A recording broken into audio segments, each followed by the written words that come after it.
Hello everyone and welcome to Power Hour. Our topic today is going to be a comparison of some form products in Microsoft 365, Microsoft Forms versus SharePoint list forms versus Power Apps, and how to decide when you're creating a new form which to use.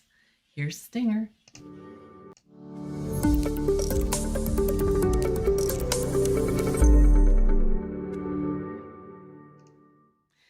All right, welcome everybody. And what we're going to do today is we're going to go through a chart and we're going to compare Microsoft Forms, SharePoint lists, forms, and Power Apps. And if you're joining live, we have a live chat going on where you can chat with us in Teams and ask questions, some lively feedback.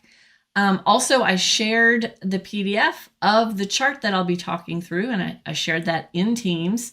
You'll see it right there in the where you're chatting with us in the Files tab. So what we have is we have the Power Hour channel that you'll join, the Power Hour team. It's got a general channel. We have tabs for every video that we do, and then that's where you're going to go in and chat with us. So hey everybody, it's good to see you. Thanks for your patience. And let's go ahead and get started. And I'm going to go, I shared it with you as a PDF, but I'm going to go ahead and go through this. I'll start off by just sharing my screen and just showing you what this chart is going to look like. And then I'm going to kind of do demos a little bit as we talk through it so you can kind of get more of a visual idea of some of these concepts as we talk through them. And also, as we're going, if you all think of like just another idea, like another row maybe to add to the comparison chart, we can talk through any other ideas that you have as well. So let's go ahead and get started. Joelle and I, we are immersed in this stuff all day, every day, right, Joelle, with like having to make these kind of decisions and having to kind of know all these different capabilities of the product. So we're quite immersed in it. So let me go ahead and share my screen. And I'm going to, so I've got this form products graphic that I'm going to share, and I'll share it in the, here we go. Okay, so the things that we're going to be going over, you can see my head covers a couple of them at the bottom, is we'll talk about just the concepts of what these are, the ease of design, permissions concepts, user interface, data handling, mobile accessibility, use case scenarios. We have pricing. We have just learning curve is the last one. And so what I want to do is talk through this. There's not really just a yes or a no or a best worst for any of these given concepts. It's going to be really just when you are provided with some requirements. Sometimes the business will come to you and say, okay, I have this paper form. I need it to be an electronic form. Put it in the computer. You know, that's the kind of thing that they'll tell you. And so they want you to make it an electronic form. So it's that point before you get started creating your form to know some of these decisions and know some of these questions to ask. And some of these answers to some of these things are going to definitely drive you in one direction or another. And a lot of the time it's going to be a matter of weighing pros and cons of, okay, well, this product gets us 80 or 90% of what our requirements are. That's what we're going to end up using. So you're not always going to get every single thing you want when you're building a form or building a business process. But this is going to help you know right when you get started which direction to go, because you don't want to have to get started with one and then realize later on that you have some requirement that makes it prohibitive, and then you have to completely switch to something else and start over from scratch. For example, I get, there are a lot of new people in Microsoft 365 everyone's flying to the cloud lately, especially since the pandemic. And they're new to this, and they open up Microsoft 365, they go to the site and they say, all right, I want to create a form. Microsoft Forms obviously is what I use, and they'll start creating all their forms in Microsoft Forms. They don't even necessarily know these other things exist or that there are other options. So this is definitely, it's very eye-opening. So it's definitely something that's going to help you make those decisions. Okay, so the first thing that we have is just this concept of the primary function. is going to be that Microsoft Forms is one way. Forms, surveys, quizzes, and polls. One way is the key there. It's going to be, it's got, positive, negative aspects to it. Microsoft lists are the same thing as SharePoint lists, and those are going to be where you create, share, track information through customizable lists. And then Power Apps is a completely blank canvas. You build custom business applications with a low-code approach. I'm not a programmer. Joelle's not a programmer. We do as much as we can. I don't know any programming languages, so everything we do is low code, no code. Now, Power Apps has functions kind of like Excel, where you're building formulas, kind of like Excel, but it's not a programming language. There are a lot of things devs can do in Power Apps, but just in its simplest form, you don't have to know programming. All right, so with ease of design, let's go ahead and I'm going to share my screen and visually show you some of these things and minimize this chart down into the corner. So here is, let's see, I'm going to put it in kind of like small in the corner here. Okay. So let me put this back in the screen for you. The goal is that I want just to be able to have this showing and then have this so that I don't want to have to like switch back and forth. I just want it to be there. Okay, there it is. Cool. Now, so the first thing that we have is this concept of I have ease of use. So with ease of use, that really is just talking about you, the person creating the form, and how ease of design, just how simple it is to just build what you're trying to build. So Microsoft Forms, here's a Microsoft form. You can see that it's just one question after another down the screen, and this is what the design surface looks like. It's just a matter of picking what kind of question you want to add, and it just adds them down the screen. Very simple. And then this is the expense concept. I'll just follow that concept to SharePoint. Then with SharePoint, we have a SharePoint list, and we have an out-of-the-box form. And you can just leave your form basic out of the box, just questions straight down the screen, just like Microsoft Forms. That's the default. But there is a little bit. So I put intermediate for this one because there is a little bit that you can do.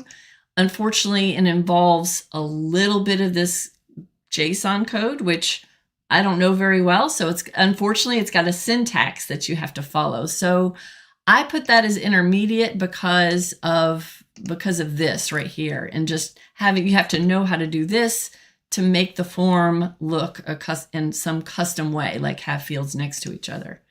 So that's intermediate. And then Power Apps, I put that one as advanced. Now, there are simple things that you can do in Power Apps. There are extremely simple things you can do just by throwing a form control on a screen or customizing a list form, and it all just basic things just work. But it can get extremely complex. This is just a demo that I did a couple of power hours ago, where I have just a bunch of different things going on the screen. It can get pretty complex. So that we call this like the Power App jumping off the Power Apps cliff. So it's like simple, simple, simple, got it. And then once you need to start doing anything complex like logic, you're jumping off the Power Apps cliff, and it's like quite a steep learning curve. The next concept that we have is going to be permissions. And permissions are going to be, the interesting thing about Microsoft Forms is that it's going to have gives you the ability to do a one-way form. So with permissions, you could set this to anyone can respond, and you can have anonymous responses. So if you need people outside of your company to fill out the form, or anonymous people to fill out the form, and it's just one way anyway, then this is going to be an important requirement that is going to narrow it down to Microsoft Forms is the only one that can do this. The other two, SharePoint, you need to have SharePoint permissions for people to go to a SharePoint list and fill out the form. Even if they can't go to the list, just to fill out the form, they still have to have contribute permission at least to that list to be able to interact with it to fill out the form. And because when you fill out a form, they have to have permission to be able to save the data to that list. So that's a positive and a negative. And then if you're doing a Power App, the person just has to have permissions to, if SharePoint is on your back end, they have to have permission to that. But if it's a database, you could have databases as your data source in Power Apps. Then that's not a data source that end users can just go to. So that's good. So that's a good way to build Power Apps without having people to have, understand how to get and hack into the backend data, because technically they could get to the backend data some way if the data is in SharePoint. So Microsoft Forms is the only one of the three that has this anonymous capability, so that anyone can respond. The next concept we have is going to be the user interface and basically customization and logic. So with Microsoft Forms, you have some fun things that you can do with branching logic. So if I add branching anywhere in a form, that's going to give me the ability to say, if someone answers this question, jump straight to, and you can tell them another question in the form. So this is really the only kind of logic you can do in Microsoft Forms is the branching logic where you say, if they answer this, take them to this specific question. So it's a little bit limited. With a SharePoint list form, you have pretty limited logic capabilities as well. So they do give you the ability to do this when you edit the columns. You have the ability to do conditional formulas, and we've done a whole other Power Hour about this as well, and it's in our training courses at iwmentor.com, where you can enter conditional formula. Now, unfortunately, you have to be able to write, they have this whole syntax where you have to be able to write the formulas, but all that is going to do is show or hide a field based on some condition, basically like should it show or not. You can't do anything else. It doesn't have any kind of built-in cascading drop-downs or built-in making it required or not, or any other kind of interactivity. So this is the very, very simple way that you can do logic in your SharePoint list forms. Now, Power Apps, sky's the limit. You can write every single control you have in Power Apps. You have all these properties, and you can write an if statement, a condition for anything. You can conditionally show and hide things, conditionally make things required or not, conditionally give something a different color, or show it in a different location based on something dynamic. Like every kind of logic is possible in a Power App, really. So that's another thing. If you're building a form that needs to have a lot of complexity and cascading drop downs, like if you pick one thing, then it filters a list of other things. If you ask one question, it needs to show or hide things. Or if you answer this question this way, it needs to make this other thing required. It needs to look at who you are. And if you are in an admin role, it shows you certain buttons that other people can't see. Like all those things are possible with Power Apps. So that's the logic point of view. I think Power Apps wins for that one. Now, when it comes to data handling, a big problem with Microsoft Forms is that it's one way. And so it's the biggest thing to remember. So what does that mean? Why do you keep pointing out the fact that it's one way, Laura? Well, somebody fills out a form, it goes in, it goes really just kind of behind the scenes. It's in a spreadsheet, it's columns in a spreadsheet.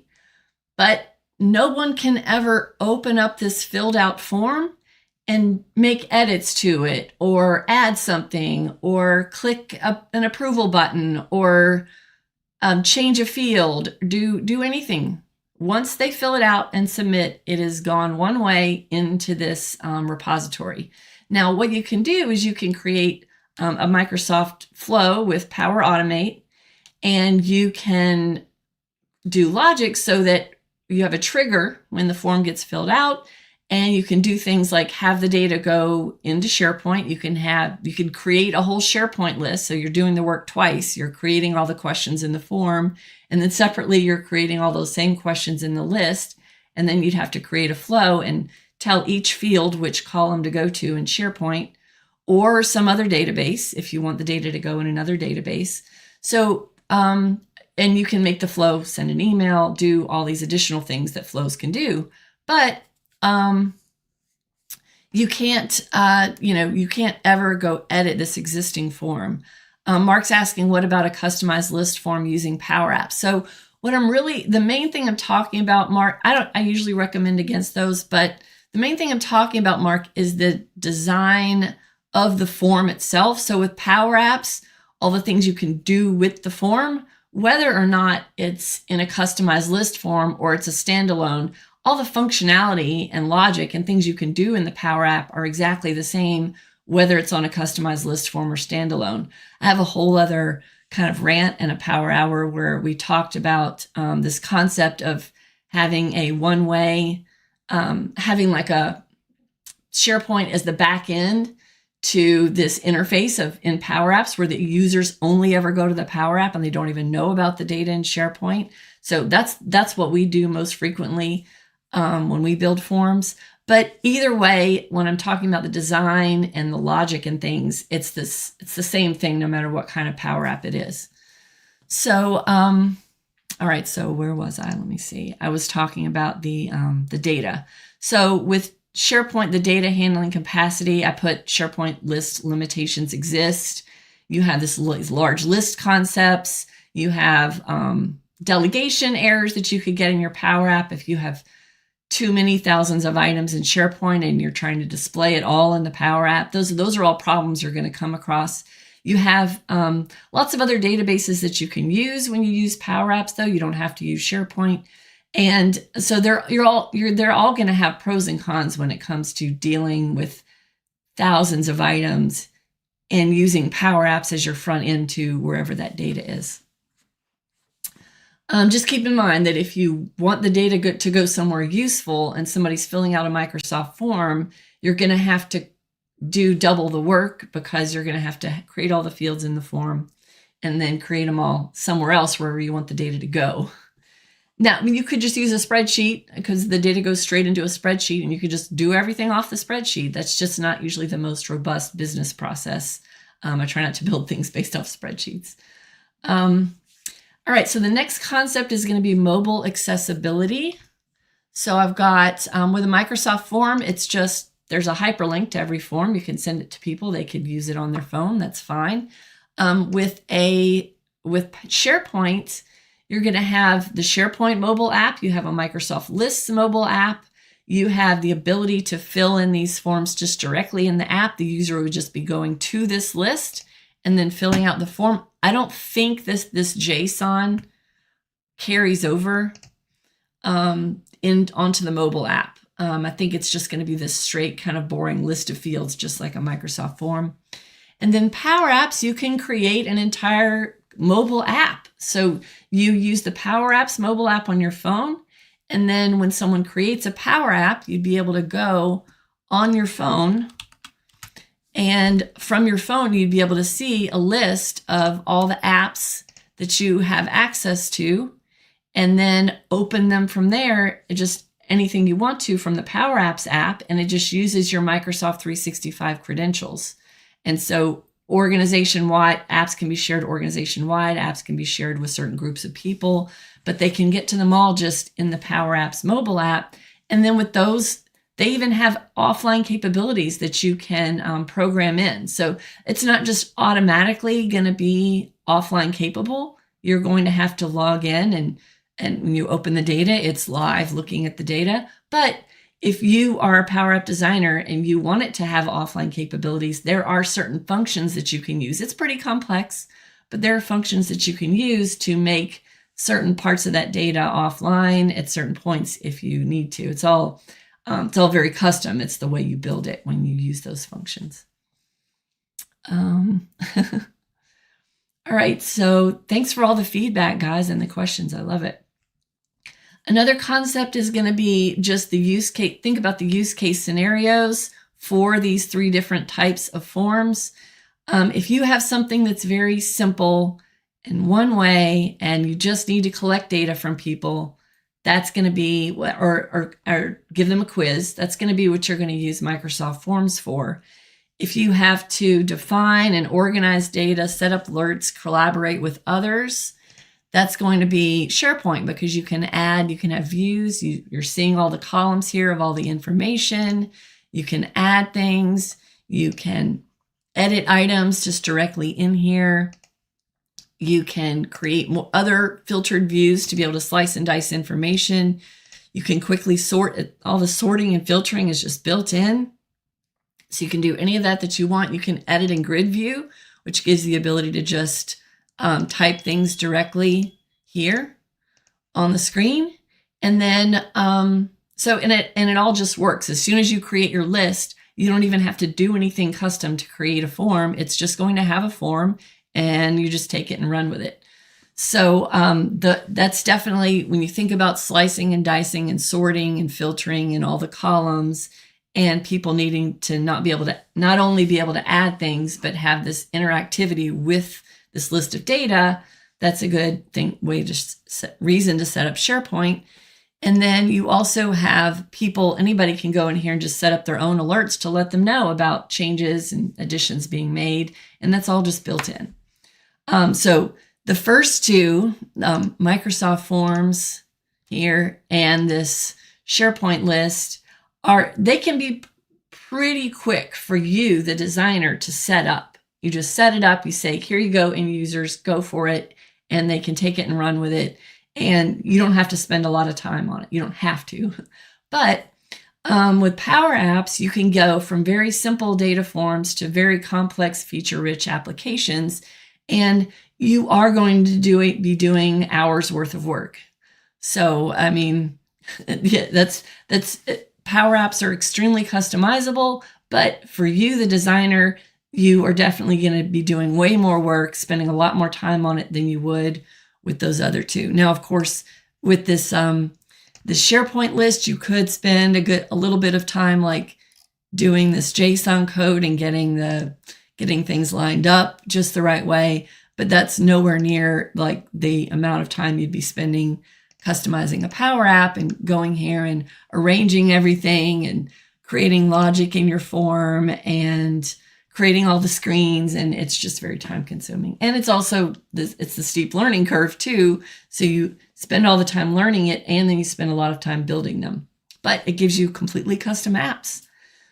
Another thing that I have here is the pricing. So with pricing, all you need for Microsoft Forms is just part of E1. E1's just kind of the least common denominator that I'm referring to. E1 is what we use. E1 is pretty, it's got everything you need really for what we're talking about here. So Microsoft Forms is part of E1. And also with SharePoint, that's part of E1 also. Now, if you're using Power Apps with SharePoint as the back end, all you need is an E1 license. That's a big sort of confusing part about Power Apps is the licensing. In your Power App, if you have, in here all I have is a couple of just they're not premium, they don't cost extra data sources, Office 365 users, and SharePoint. If you're going to use SQL or Dataverse or any one of a long list of hundreds of premium connectors, the premium connectors are going to, what it's going to do is as soon as you put a premium connector like SQL in your app and you're using SQL data, all the end users using that app need to be able to have that premium license. So then you start having to worry about licensing and cost and all the different like ways that you can purchase Power Apps and things like that once you start using premium connectors. But with like this app, just SharePoint is the data source. It's just E1. I don't have to have I'm not paying anything extra, and users don't have to pay extra. But that's one of those big things that people are always asking me what the workaround is, and there is no workaround. If you put SQL data source in your app, there's not a workaround. All the end users, as soon as they try and open that app, it's going to say that they need to have the Power Apps licensing. So yeah. So the next point that I have is the last thing on the chart is just the learning curve. So pretty much your mom, anybody could pick up a Microsoft form, and it's very obvious how to add questions. You just pick what kind of question you have, and you literally just type it on the screen. So it's super, super simple. You pick your little pretty layout, and then you give the link to somebody. Like, there's hardly anything to it. So the learning curve is very easy for Microsoft Forms. I just recently created a Microsoft Forms course on our website, and at first I thought, this product's so easy, it doesn't even need a course. Like, why would I create a course for something that like a monkey could pick it up and do this? But I went ahead and Microsoft has added a good bit of, functionality. They have branching logic. They have a lot of things to learn. So I went ahead to create the Microsoft Forms course, and they keep adding things continuously too. So they do like to keep it pretty interesting, and they're starting to give it a lot of cool functionality. Like the one they just added the other day is the ability when you're creating a quiz. When you're creating a quiz, it just scores you, and each person just has a score that the instructor can see. But they created an ability to have a practice test. So if you create a practice test, then people can go through it, and after they answer each question, it's actually going to tell them if they got it right or not, and tell them what the right answer is. So yeah. Let's see. So then as far as that last one is going to be the learning curve. With a SharePoint list, I feel like I put medium for the learning curve for this one, because you do have to understand some concepts. You have to understand that, you're creating columns, understand what the different types of columns mean. And then as you create them, it kind of adds them across the screen as a view.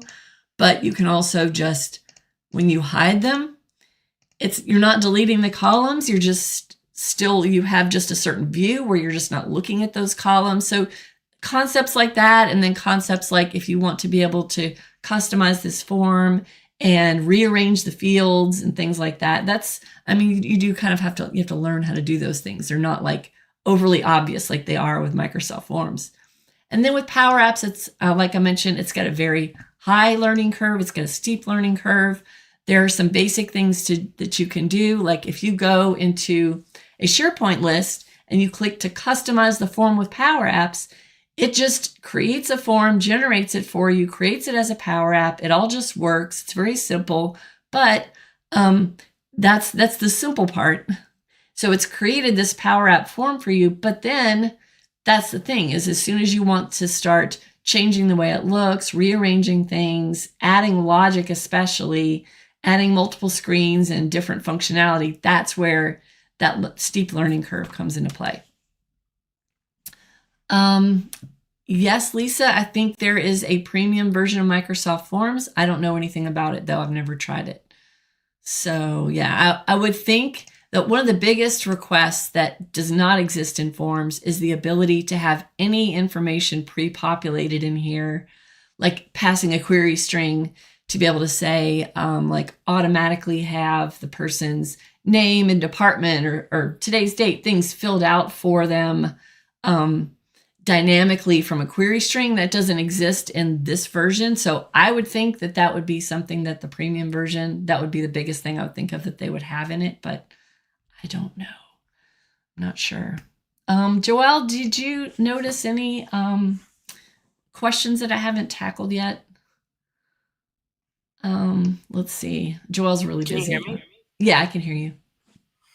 Let's see. I don't think so. Okay. Yeah, I think I was kind of just watching the question as they come in. Yeah, most of it's just commentary. Yeah.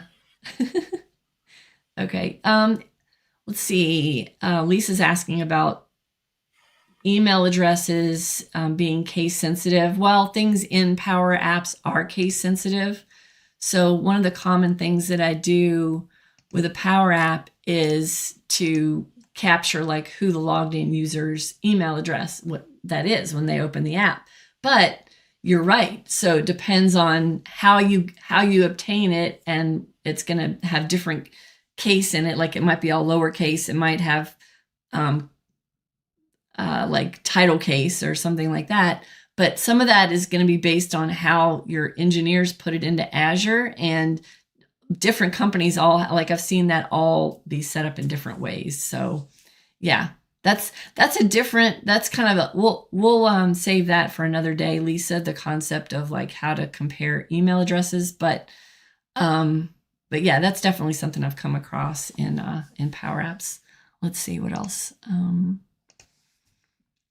Oh yeah, that's a good point, Carolyn. So for any of you that are in here that you're starting and you decide you want to create a new form in Microsoft Forms, you want to be tempted to just click this new form button.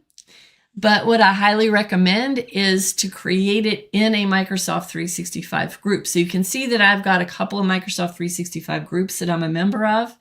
If you go to one of those or create one ahead of time, you can't create a Microsoft 365 group from this screen, but you want to create a group form, because by default, when you create a Microsoft form, it's going to be just personal for you, and you're the one that receives all the responses. And if you have attachments being added, people are attaching something to the form, those all go to your personal OneDrive.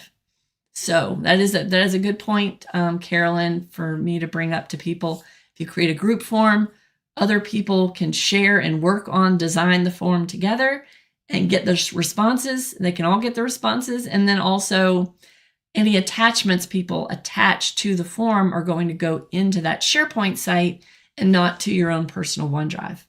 And I have a whole separate Power Hour that I did about this concept of letting people fill out a Microsoft form and fill out all the fields in the form and attach all their attachments, and then taking all those attachments and put them, and they automatically go to a document library. So you put them in the library, and then take all the metadata of the data they filled out in the form and apply that as metadata to all those documents, which is just kind of it's like a hack. It's another way of having people fill out required metadata for a set of files. So I think it's called like, the video is called like required metadata for a group of files or something like that. Let's see. Yeah, it's a good point. Let's see. Yeah, I think that's it. So as I went, did you all think of anything else, any other sort of comparison, anything blatant? I know a lot of you do the same thing I do, where you're building business solutions, you're creating forms all the time. Let me know if there are any like comparison, like new rows you think I should add to this comparison chart. The biggest thing to point out, and the biggest place I feel like people get stuck, is the fact that Microsoft Forms are one way, because all the business processes that I build, the things I build for my customers, they're all like approval processes. So when I build approval processes, I like all the approvers to be able to go to the form that was submitted in a Power App and be able to look at the form in the Power App. And then I give the approvers buttons to be able to just do their approvals all in the Power App too. So I like to build an approval process where everything is just built into one. And I actually have a whole course that I created at iwmentor.com called Power Apps Approval Panel. And that's where I build in this concept. But the thing is, you can't do this with a Microsoft form because no one can open an existing form. So if you want people to be able to go open a form, do an approval, add other fields, like fill out other things about that form, those are all very common things, then you'd want to use a Power App. Yep. So a lot of these things, the answer is Power Apps, and Power Apps is it has the most capabilities. But again, it's a negative in a lot of cases because it's got such a steep learning curve, and you're going to spend so much more time building Power Apps than you are just quickly spinning up a Microsoft form or a list. So yeah, these are conversations to have with your end users when they come to you with needing to build forms, and you can show them to them. You can talk to them about the pros and cons. And the biggest thing is if you need this to have this capability you're asking for, this is going to take me 20 hours to build, and it's going to involve this and this and this complexity, and I'm going to have a lot more questions for you about it. So, yeah. All right. Oh yeah, we did a whole other power hour about how you can take a Microsoft form and you can do this import. So we did this in a power hour where we tried a Word document or a PDF, and we built forms from that as well. Yeah. Can you show again how to edit a SharePoint form? Oh, when you click the new item button, it's going to have this little button at the top, and you choose edit columns is going to be where you can show and hide columns, but configure layout is where you're going to go do this, and you're going to want to click this button right here to get the syntax. So this is going to take you to Microsoft's. All I did in my example was I literally just took this exact code and copied it, and I put the header code here. That's just their code.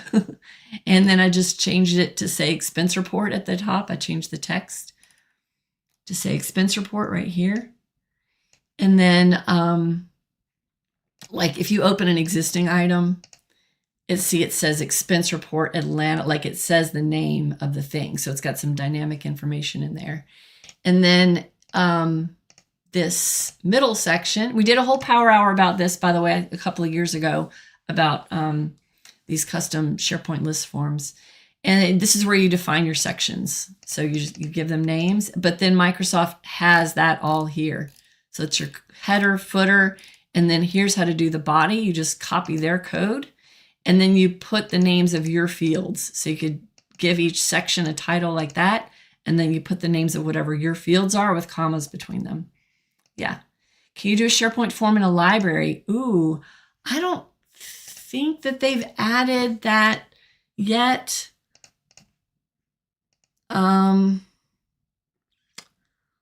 Let's see. Oh, I have property. Oh yeah, look, that exists now. They must have just added that. I'm glad you asked that, Christine. Look, so you can customize the in a library. So I haven't added any columns to this library. All it's got is the default columns like name and title. But you can add more columns to whatever your library is with the add column button. And then how did I get there? I basically went to properties. I chose properties. I wonder if the property panel, no, the property panel doesn't take me there. I have to go to this edit all to get to that form. Interesting. Let me try that again. More properties. Oh yeah, I clicked more in properties, and that's how I got to it. So yeah, that's how you can customize a library form.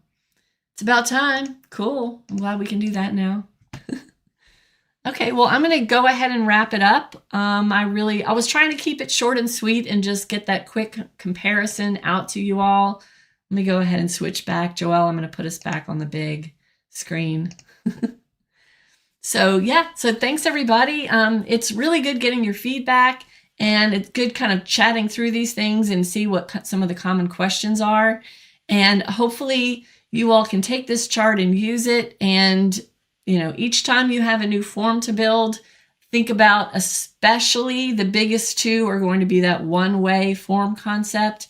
And the other biggie is going to be, do external users or anonymous users need to be able to fill this out?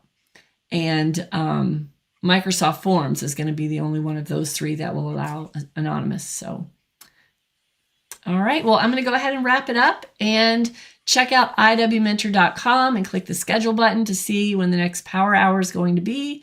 And we will see you all next time. Thanks for coming.